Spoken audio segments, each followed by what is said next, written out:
temas por norma expresa, por temas de recorte presupuestario, pero que incidan directamente en la partida que está financiando el objeto de contratación. Entonces, esas son los elementos, las causas de cuándo culmina el proceso de selección. ¿De acuerdo? Y sí, claro, sabemos que empieza con la convocatoria, todo ese tema. Entonces, en las adjudicaciones de menor cuantía de bienes y servicios. Señores, esto de aquí hay que pensarlo pues para los montos menores, ¿no? Pero a veces vemos que en algunas entidades, a veces, creo que ya no, porque esto ya estaba en la etapa de transición. ¿Qué pasa? Que ahí hablamos de las menores cuantías derivadas, ¿no es cierto? Las menores cuantías derivadas. Sabemos que las menores cuantías derivadas pues tienen la misma formalidad del proceso principal, ¿no es cierto? Hay incluso, entonces las menores cuantías derivadas tienen igual al proceso principal, pero por ejemplo una menor cuantía derivada, ¿a los cuántos días consciente? Una menor cuantía derivada de una licitación pública, ¿a los cuántos días consciente? Una menor cuantía derivada de una licitación pública, ¿a los cuántos días consciente, señores? ¿A los cuántos días una menor cuantía derivada se puede impugnar de una licitación pública, derivada de una licitación pública? Vamos. ¿Ah? ¿Cuántos días consciente una derivada de una licitación pública? ¿5 o 8? 8. ¿Qué creen? A ver, amigos de las entidades, por favor apóyenme. ¿Cuántos días consentimos una licitación pública derivada? Sabemos que en la licitación pública consiente a los 8 días, ¿no es cierto? Eso lo sabemos todos. Lo que les estoy preguntando no está en la norma, pues. Pero ¿a los cuántos días consiente una menor cuantía derivada? ¿Ah? 5 días. 8 o 5. 5. Efectivamente, es consciente a los 5 días. Consciente a los 5 días. ¿De acuerdo?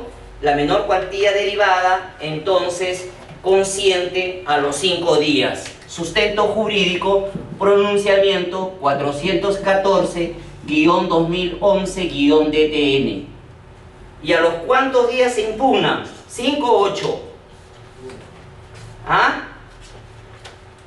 ¿Y a los cuántos días se impugna? 5 o 8. ¿Igual 5 días?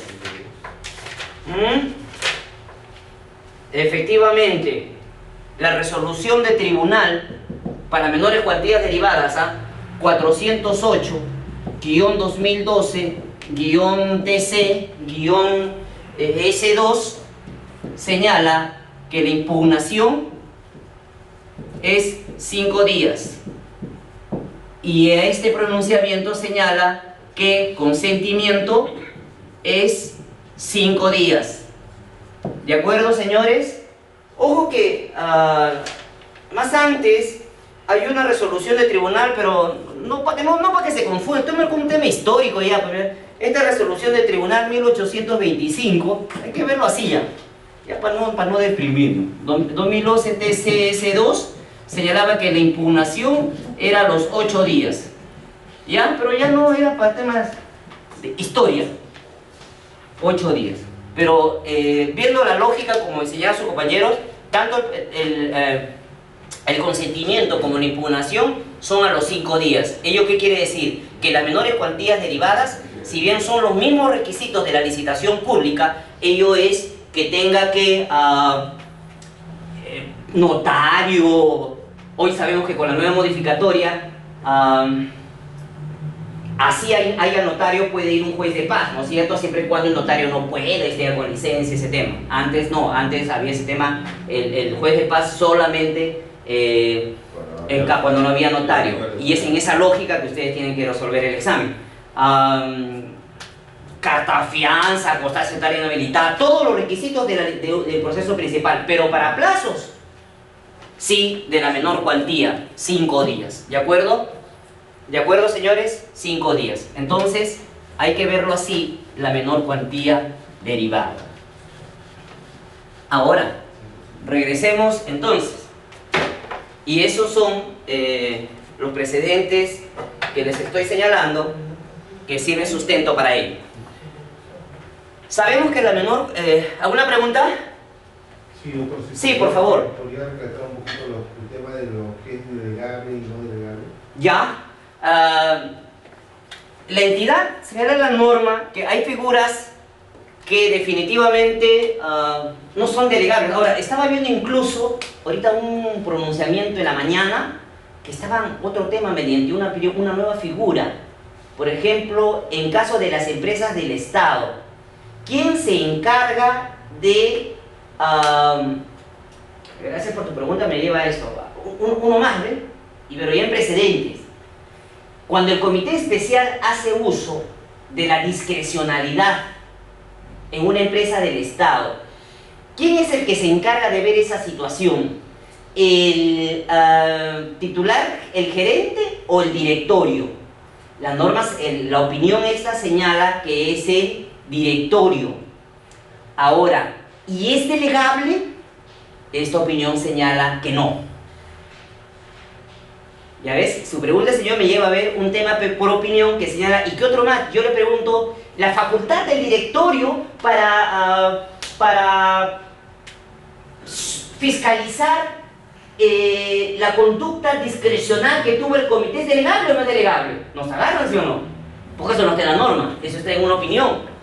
Recién ahora en la mañana estaba viendo estas opiniones y pues también está, y eso no está en la norma, aunque han interpretado la norma que es distinto. Pero por ejemplo, en las entidades,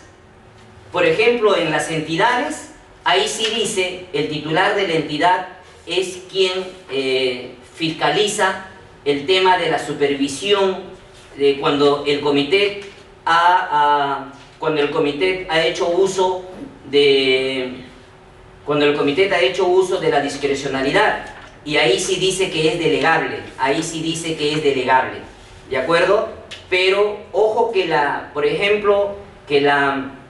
ahí para este caso ha señalado que el directorio, cuando el directorio es el encargado de fiscalizar la actitud discrecional que ha tenido un comité, pero ahí no es delegable, ¿de acuerdo? Bien. El titular de la entidad, ¿qué actos no puede delegar? No puede delegar la nulidad de oficio. No puede delegar la nulidad de oficio, ¿de acuerdo? ¿Qué cosa tampoco no puede delegar? No puede delegar la exoneración, tampoco puede delegar. La exoneración tampoco puede delegar. ¿Qué más no puede delegar? ¿Qué más no puede delegar? No puede delegar también los adicionales de obra. Tampoco puede delegarlo eso. Ahí está todo un tema de garantías incluso presupuestales en el tema de exoneraciones. Oiga, pues una decisión tan delicada y eso no pueden delegarse. Ahora, la apelación, por ejemplo, ¿puede delegarse? Sí. ¿La aprobación del plan anual puede delegarse? Sí. ¿No es cierto? Todos son actos delegables. Por ejemplo, la norma señala expresamente cuáles actos no son delegables. Pero los que están en la norma expresamente, ello sí no es delegable. Ello sí no es delegable. Ahora, el caso que les he señalado en el tema del acto discrecional de supervisar o fiscalizar la actitud discrecional de un comité, eso sí ya está en una opinión. Ahí señala, por ejemplo, en el caso de las empresas del Estado, eso le corresponde no al gerente, le corresponde al directorio. Y el directorio no está señalado que pueda delegar esa facultad. Ya sería muy rebuscada que le vengan ese tema, ¿no? Pero bueno, de todas maneras se les informa. Ahora, ¿alguna pregunta sobre delegación de estos actos de delegación, señores? ¿Ninguna pregunta sobre estos actos de exoneración? Entonces, ¿claro este tema? ¿Claro, amigo? Sí. Muy bien. Entonces, estamos pues con esta menor cuantía. Esta menor cuantía es una de las últimas opiniones. Si ustedes entran en la web, no la tengo apuntada, pero debe ser la 109. 109, la 109 es la 109-2012. Ese tema de delegación interesante que habla de cómo fiscalizar la actitud discrecional del comité. Chequen, está bonita esa resolución, esta opinión. Ahora, tenemos por ejemplo, entonces esta menor cuantía que son para los montos pues que hemos dicho de 14 a 40.000 en el caso de bienes, en el caso de bienes, pero acá me estoy un favor, esto es para obras, ¿no es cierto? Yo no lo estoy viendo este tema para obras. No, bienes y servicios. No, está bien, bienes y servicios, pero ya lo he visto obras. Ahora, el que continúa ya pues obras, menores cuantías en obras, ¿a qué se parece? ¿A qué proceso se parece? A ver, ¿a qué proceso se parece? A una ADS, ¿no? A una actuación directa selectiva, ¿no es cierto? Porque están juntos la presentación de consultas y observaciones y la absolución de consultas y observaciones. Se parecen a estas etapas, ¿no es cierto? Y ya sabemos que los plazos mínimos que tienen que darnos la entidad para presentar nuestras consultas en licitación pública y en concurso público son 5 días, ¿no es cierto? Y en ADS y menor cuantía no es cierto? ADS son, ¿cuánto? 3 días, ¿no es cierto? Simplemente para efectos de presentarlos, tenemos pues la gran licitación pública con todos los procesos que vamos a ir desarrollándoles poco a poco. Sobre la convocatoria, ya básicamente ayer conversábamos sobre estos temas de resumen ejecutivo y su contravención genera nulidad. Ya vimos que en menor cuantía es facultativo. Señalamos que en exoneraciones también hay resumen ejecutivo. Su compañera le habían preguntado si en exoneraciones hay, por ejemplo, expediente de contratación. Le dijimos que sí. Aquí cabe señalar, por ejemplo, el tema de la fe de ratas. El tema de la fe de ratas. En el tema de la fe de ratas, señores, mucho se ha distorsionado esta figura en su utilización en el tema de fe de ratas. Para este tema de fe de ratas, sabemos que solamente son para aquellos temas, por ejemplo, en el caso de la ficha de la convocatoria, en el cual se advierte un error que yo puedo comparar con lo que está en las bases o con lo que está en el expediente de contratación. Solo para esos efectos la fe de ratas, pero no a veces se utiliza cualquier error que hay en el expediente de contratación o cualquier error que hay en la base, se quiere utilizar esta figura de fe de ratas. Por ejemplo, los que quieren profundizar en este tema, está el pronunciamiento 191-2011 DTN, fe de ratas. Ahí señala la finalidad, página 6, párrafo 3.1, ya sé para que no te aburras. Ahora, acá dice, ve, mira, fe de ratas, se pondrá a modificar algunos datos de la ficha de la convocatoria, de acuerdo que fueron registrados erróneamente y que pueda ser verificado de las bases y que pueda ser verificado del expediente de contratación. También ya una directiva ya ha ido en la misma línea, la directiva que versa sobre publicación en el SEACE, ¿no? La publicación en el SEACE, ¿qué número es esa directiva? A ver, ¿qué número es esa directiva que versa sobre el registro en el SEACE? Es la 007-2012. ¿De acuerdo? Esta directiva ya también señala en el tema del SEACE, el tema del fe de ratas, también ya señala este tema de fe de ratas, ¿de acuerdo? También esta directiva ya señala de fe de ratas y van en la misma línea. ¿Esta es? Sí, creo que este es, así es. Esta es la directiva 007-2012. ¿De acuerdo? Ahora, entonces, lo que quieran profundizar más en este tema, hay que revisar este tema de la fe de ratas. Bien. ¿Qué más? ¿Qué más tenemos aquí? Entonces ya mediante este pronunciamiento, mediante esta directiva, se han hecho pues precisiones que suceden aquí en la convocatoria, cualquier error que puedan haber, entonces ahí tendrá el tema de fe de erratas. Ah bien, sobre cancelación de proceso, ¿qué número de opinión les di? 030, 050. 050, perdónenme, ya voy a verificar ahora, porque a veces quiero estar todo en la mente, no, es 030-2010. 030-2010. 030-2010 es ese tema de cancelación de proceso originario o no, ¿no? Que es de necesidad originaria o no. Bien, entonces, convocatoria, ¿de acuerdo? Convocatoria. Bien, vamos a la primera figura. Acá también se verá si hay instrumentos internacionales y se verá precisar los mismos. Sobre el registro de participantes, estando en la lógica, nuevamente, que ustedes están que el examen versa sobre norma anterior, vamos a ver, el registro de participantes. Bueno, esto ya está pues con la nueva norma, pero el registro de participantes con la norma anterior tenía un costo, ¿no es cierto? Con la norma anterior tenía un costo, ¿de acuerdo? Con la norma anterior tenía un costo que era un precio equivalente a lo que estaba en las bases, ¿no? Pero no seas malo, que a veces por 20 hojas 400 soles, ¿no? Y había muchos problemas por ello.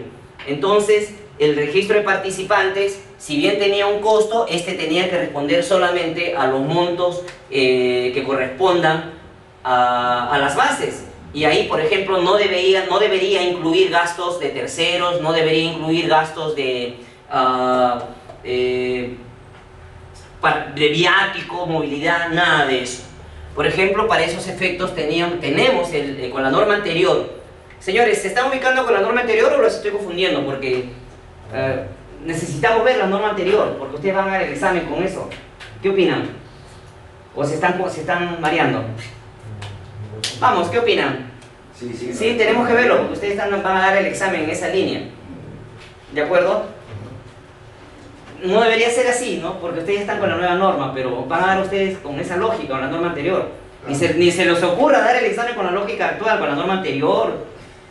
Acá para estos efectos sí estamos, para efectos académicos estamos poniéndolo, ¿no? Yo sé que pues, ya, sí, pues es culpa mía. No, sí, esto es definitivamente, María, esto está en la norma anterior, posterior, por más que usted está en una época de transición, ahí confunde, si uno mismo confunde ese tema, pero bueno. Ahora, entonces estamos viendo que el costo tiene que ser desde los precios que señalan las bases. Ahora, sigamos en la lógica de la norma anterior. Sabemos que se inicia pues con el registro de participantes, haces tu pago y culmina con la emisión de la constancia, ¿no es cierto? Y culmina con la culminación de la constancia. Otra pregunta que he visto, si usted es un comité especial y una persona se presenta, pero no lo tiene usted registrado, le dice que se vaya de la sala, le dice que se acredite con su constancia de prestación. ¿Qué le dice? ¿Qué le dice? Pregunta, que he visto que acredite con su constancia de prestación, ¿no es cierto? Y ahí te ponen alternativa, que se vaya de la sala, que desaloje la sala, no, que acredite con su constancia de prestación. Que acredite con su constancia con la constancia, perdón, que le da logística, ¿no es cierto? ¿Y qué información debe tener esa constancia que le da logística? ¿Qué información debe tener? Porque ahora, con la nueva norma, seguimos en eso, ¿sí o no? ¿Actualmente también se sigue emitiendo constancias o no? Sí, ¿no es cierto? Porque con la nueva norma sabemos que va a ser electrónico, todavía va a salir un comunicado al respecto o un informe que nos van a indicar eso, pero ya sabemos que con la nueva norma es vigente, perdón, es gratuito. Eso ya se está aplicando, como ustedes saben, el tema de la gratuidad ya se está aplicando, pero por ejemplo, en las bases estandarizadas si bien con la norma actual en el proceso electrónico va a ser hasta momentos antes de la ¿qué?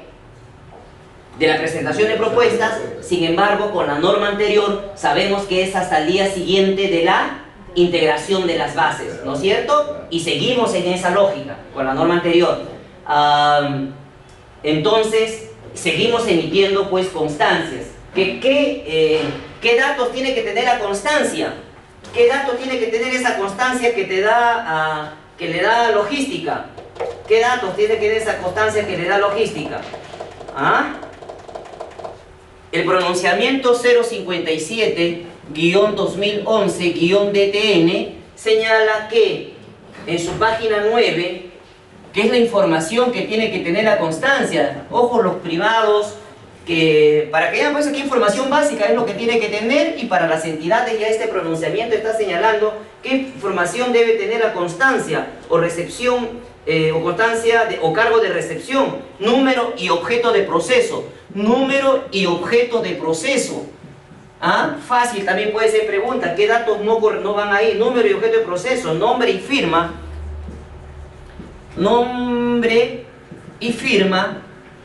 ¿de acuerdo? Nombre y firma de la persona que recibe las bases, ¿no? Nombre y firma de persona que recibe bases.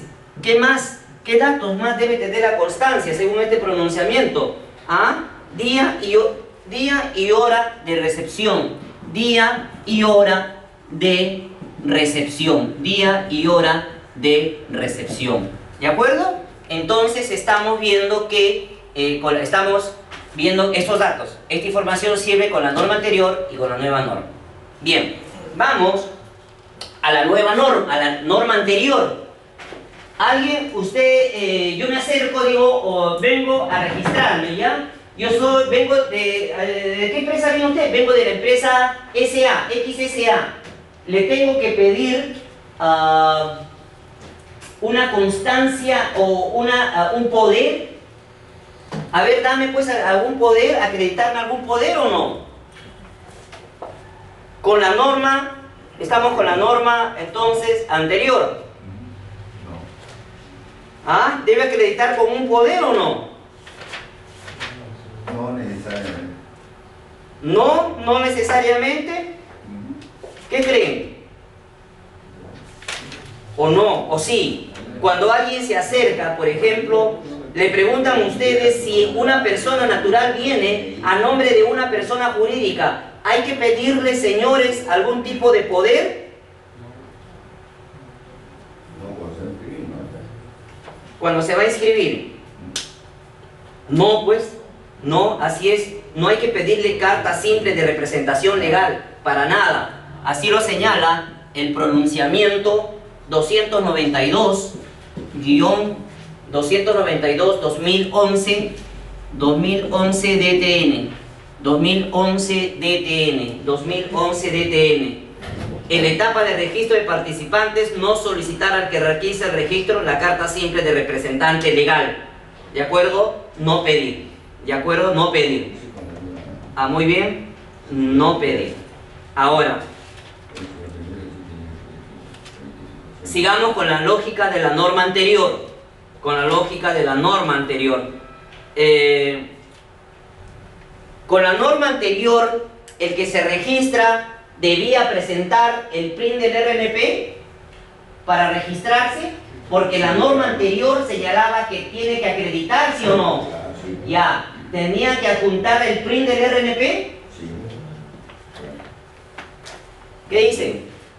La norma anterior, ¿qué decía? Acreditar. Y esa frase ya lo han quitado con la nueva modificatoria, ¿no es cierto? La norma anterior decía que el que se registra tenía que acreditar el RNP. A ver, pregunta, ¿tenía que presentar el PRIN del RNP? Sí, claro. ¿Qué dicen? A ver. Vamos, señores, vamos haciendo ping-pong estas horas, ¿ah? Vamos. ¿Tiene o no que acreditar el PRIN del RNP? Bien. Nuevamente, vamos a los precedentes, ¿qué dicen? Porque nos vamos efectivamente al aspecto exegético de lo que dice la norma, Y efectivamente, o la norma dice que Isuguaylas tiene que acreditar, ¿qué decía la norma? Estar inscrito en el RNP. ¿Y cómo lo acreditamos? Con el PRIN del RNP, ¿no es cierto? Con el PRIN del RNP. Pero, mediante pronunciamientos, se interpretó que no. Se interpretó que no. Se interpretó que no. Bien, se dijo que a pesar que se le dio bastante el término acreditar, lo cierto es que en realidad ustedes tenían razón ahí, pues si dice acreditar debería decir eso, pero en el fondo dijo que no. Lo que se quiso decir es que la entidad verificará que tenga vigente su RNP. Tanto, ya pues, pero en sí pues fue una interpretación, ¿no? Pero lo cierto es que no se debía pedir el PRIN del RNP. No se debía pedir el PRIN del RNP. ¿De acuerdo? Porque eso se interpretó con pronunciamiento. Ese se interpretó con pronunciamiento. ¿De acuerdo? Como número, pero bueno, eso se interpretó con pronunciamientos. No debería pedirse el PRIN del RNP. Acá está. Eso es el pronunciamiento. Acá tengo el pronunciamiento, amigos. A eso se interpretó la norma anterior. ¿De acuerdo? Se interpretó la norma anterior. Y con la norma anterior, a pesar que decía que tenía que acreditar, ¿de acuerdo? Y hay varios, pronunciamiento 202-2011-DTN, ¿de acuerdo? Con la norma anterior, entonces, página 4, señalaba que no debía presentar el RNP, el PRIN del RNP, por más que la norma decía acreditar. Ya sabemos pues que con la nueva modificatoria ya eso es historia, ¿no? Ya en las propuestas ya no van el PRIN del RNP, ya sabemos ello, ¿no es cierto? Y eso sí se está aplicando actualmente en las bases, ¿no? Ya no va y la entidad tiene que verificar. Sobre la continuidad del RNP, ¿esto puede perder un día de vigencia? No, ¿no es cierto? Tiene que tener una vigencia continua, ¿o no? Una vigencia continua, ¿sí o no, señores? Una vigencia continua, ¿no es cierto? Eso dice la ley, eso dice el reglamento, ¿dónde está eso? ¿Ah? ¿Eso dice la ley con la norma anterior? La ley dice que tiene que tener continuo, ¿desde dónde? Desde el registro hasta la etapa de la firma del contrato. ¿La ley dice eso o no? Vamos, señores, ¿la ley dice eso? No me ignoren. ¿La ley dice eso o no? ¿Dónde dice eso?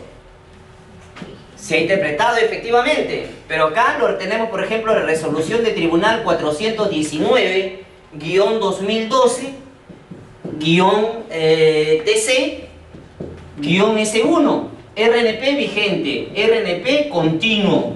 No puedes perder ningún solo día. ¿De acuerdo? Continuo. Y eso también se maneja actualmente. Continuo. ¿De acuerdo? Continuo. Estamos analizando entonces la figura del registro de participantes desde el punto de vista exegético, desde el punto de vista de la norma anterior, que van a dar el examen ustedes, y también darle los alcances de las modificatorias. ¿De acuerdo? Ahora, el registro de participantes sabemos que tiene que ser 8 horas, ¿no es cierto? 8 horas, y no puede ser partido, ¿no? Algunas entidades de 8 a 12, porque de 12 a 2 almorzamos, bueno, de 2 a 6 no empalmamos, no. Tiene que ser continuo a las 8 horas, ¿no es cierto? Y bajo el régimen del horario de la entidad, ¿no es cierto? Bajo el horario de la entidad, continuo, es un régimen de horas hábiles, ¿no? Así lo señala el pronunciamiento 280-2010-DTN sobre el horario que deben tener el registro de participantes. El horario debe tener el registro de participantes. Bueno, estamos viendo entonces algunos de estos aspectos sobre el registro de participantes. Ayer ya señalamos el tema sobre